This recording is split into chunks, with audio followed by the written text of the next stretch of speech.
안녕하세요. 가연쌤의 중학교 정보 시간입니다. 오늘은 2단원 자료와 정보에서 자료의 디지털 표현에 대해 알아볼게요. 다 같이 학습 목표 읽어볼까요? 1. 문자 정보, 그림 정보, 수치 정보가 디지털 형식으로 변환되는 원리를 이해할 수 있다. 2. 실생활에서 존재하는 다양한 형태의 자료와 정보를 디지털로 표현할 수 있다. 교과서의 해당 부분 참고하면서 학습하도록 해요. 여러분 혹시 쇠라라는 화가 아나요? 쇠라는 후기 인상파 화가로 점묘법으로 유명해요. 그림을 그릴 때 선을 사용하지 않고 점으로만 그림을 그렸어요. 화면에 있는 작품을 완성하는데 무려 2년이 걸렸다고 해요. 그리고 쇠라는 원색만 사용해서 점을 찍었고 멀리서 보면 색이 혼합되어 여러 색으로 보이게 표현했어요. 디지털 화면의 원리도 이와 비슷해요. 우리가 보는 화면은 화소라는 작은 점으로 구성되어 있고 멀리서 보면 뚜렷한 그림을 볼 수 있죠. 오늘은 컴퓨팅 시스템에서 자료가 표현되는 원리를 살펴볼게요. 우선 현실 세계의 자료는 숫자, 문자, 이미지, 소리 등 다양한 형태로 표현할 수 있어요. 이런 자료가 컴퓨팅 시스템에서 처리되려면 키보드, 마이크, 카메라와 같은 입력 장치를 통해 컴퓨팅 시스템의 내부로 입력이 돼요. 그리고 0과 1의 디지털 형태로 바뀌어서 처리가 되죠. 그리고 사람이 이해할 수 있는 형태로 다시 변환되어 모니터, 스피커, 프린터 등 각종 출력 장치에 표시가 돼요. 이런 식으로 정보는 다양하게 표시될 수 있는데요. 오늘은 수치 정보, 문자 정보, 그림 정보가 디지털 형태로 어떻게 표현되는지 알아볼게요. 첫 번째로 수치 정보를 알아볼까요? 컴퓨팅 시스템은 모든 자료를 0과 1을 사용하여 이진수로 표현해요. 이진수를 알려면 십진법, 이진법을 알아야 해요. 십진법은 0부터 9까지 10개의 숫자로 정보를 표현하는 것으로 자릿수가 올라갈 때마다 값이 10배씩 커져요. 우리가 일상생활에서 일반적으로 사용하는 게 바로 십진법이죠. 그런데 왜 사람들은 십진법을 사용하게 되었을까요? 바로 우리 손가락이 10개이기 때문이에요. 그러면 이진법은 무엇일까요? 이진법은 0과 1로만 정보를 표현하는 방식이에요. 자릿수가 올라갈 때마다 값이 2배씩 커져요. 스위치가 ON, OFF일 때 혹은 전기가 들어올 때, 안 들어올 때 이렇게 두 가지 상태를 표현하는 디지털 장치에서 많이 사용돼요. 이 외에도 여러 진법이 있는데요. 컴퓨터에서 많이 사용되는 것으로 16진법이 있어요.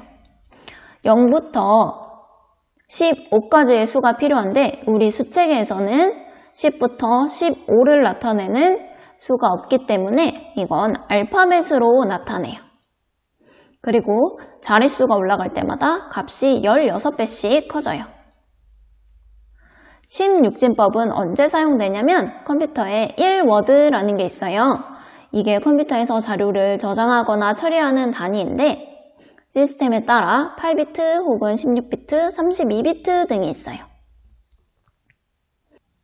그런데 이런 워드를 이진수로 표현하면 사람이 구분하기도 힘들고 너무 길어지기 때문에 이진수를 4자리씩 끊어서 하나의 16진수로 표현하는 경우가 많아요.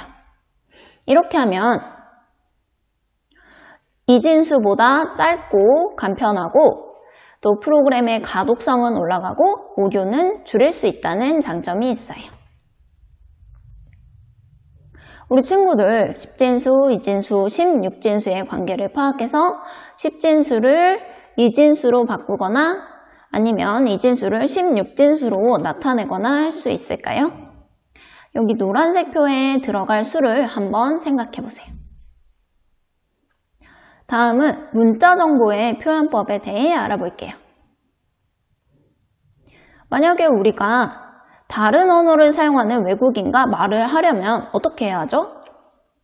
서로 다른 언어를 사용하면 소통을 할 수 없죠. 그래서 공통으로 알고 있는 언어를 이용해야 해요. 사람의 문자를 컴퓨터에서 사용할 때도 마찬가지예요.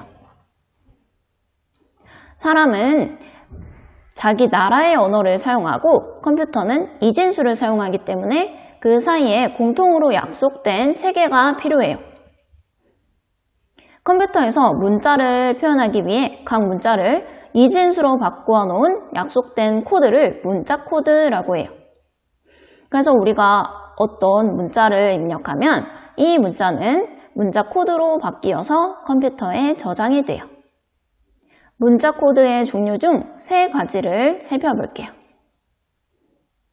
먼저 ASCII 코드는 한 문자를 7비트로 표현하고 1비트는 오류 검사를 위해 사용되어 한 문자를 8비트로 표현하는 문자 코드예요.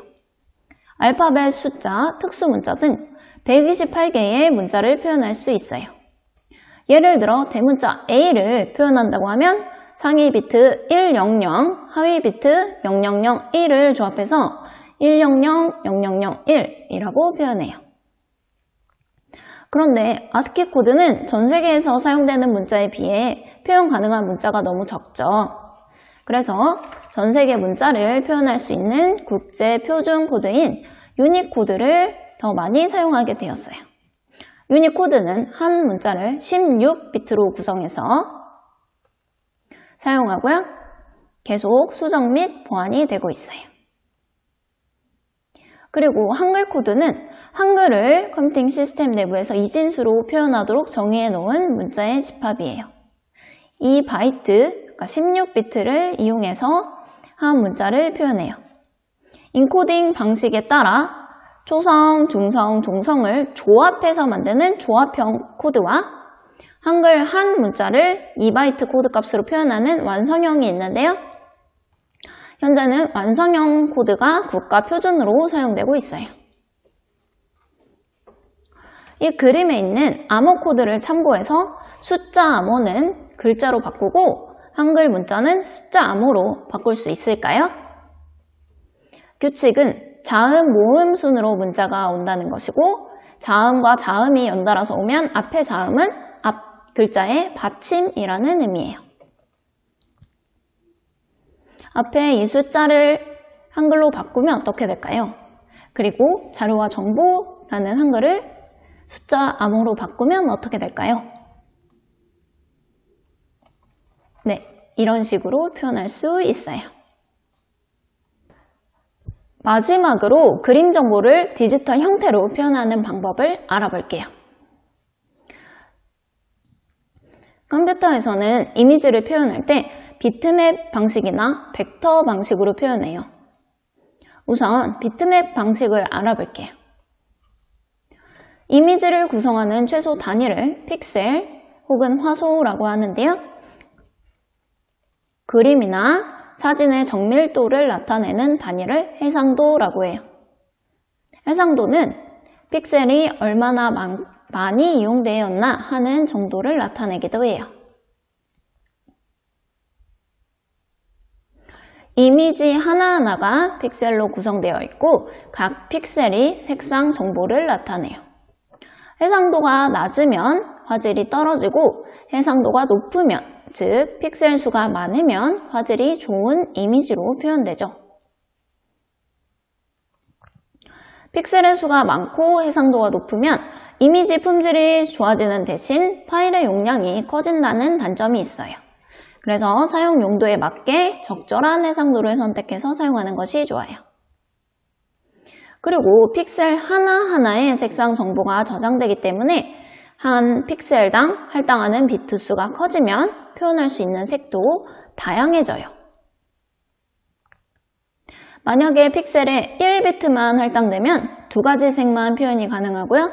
8비트가 할당되면 총 256가지의 색을 표현할 수 있어요. 그리고 24비트가 할당되면 빛의 3원색인 빨강, 초록, 파란색의 각 8비트가 부여돼서 우리 눈으로 볼 수 있는 거의 모든 색을 표현할 수가 있어요. 이 방식을 RGB라고 하죠. 다음은 벡터 방식을 알아볼게요. 벡터 방식은 이미지를 구성하는 선의 길이, 색, 점의 좌표값 등을 수식으로 표현해서 처리해요. 그래서 이미지가 단순한 로고나 캐릭터 등에 사용되고요.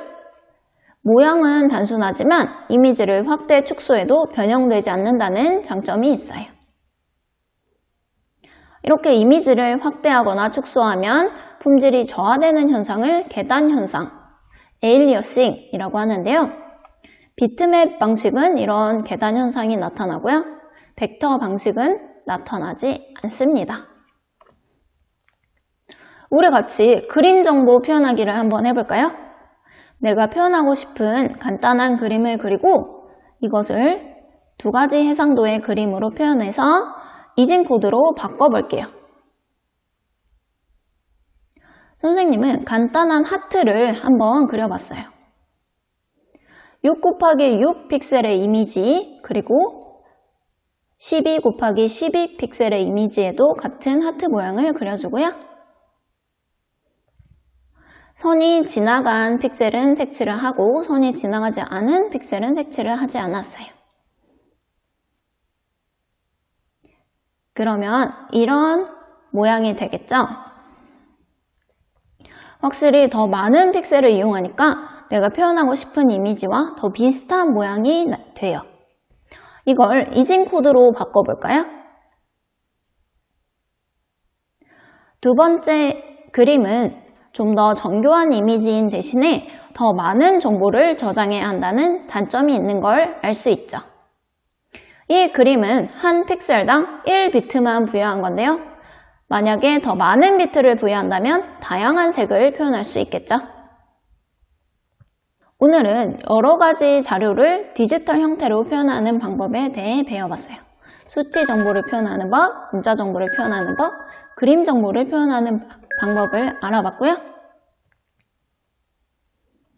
다음 시간에는 자료의 수집과 관리에 대해서 학습할게요. 지금까지 시청해주셔서 감사합니다. 우리 친구들 모두 건강 유의하고 다음 시간에 또 만나요. 안녕.